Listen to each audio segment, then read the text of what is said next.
Bass Pro Shops One Source. Brought to you by Global Outfitters Outdoor University.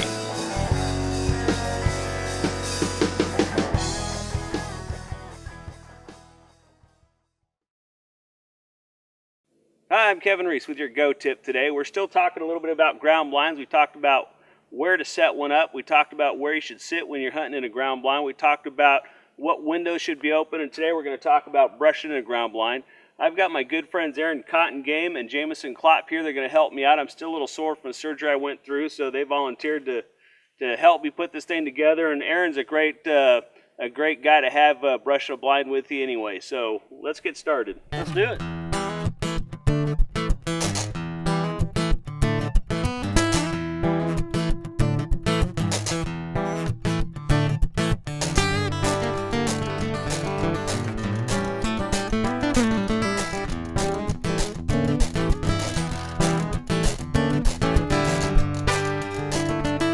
The hardest part, people, to get these ground blinds brushed in good is to really break up the corners, those sharp edges. If you can get that part concealed, it makes it look a whole lot better.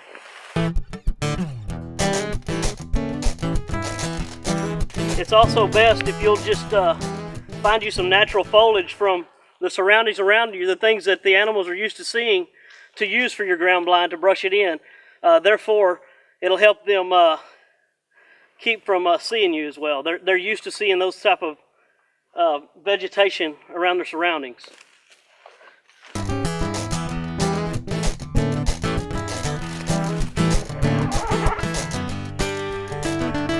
Now, once you get your ground blind all brushed in, you want to get inside it. Take a look at your shooting windows. Make sure you take you a pair of loppers or pruning shears or something, and just prune out just enough to clear your shooting lanes. You want to leave as much as possible, just enough to shoot.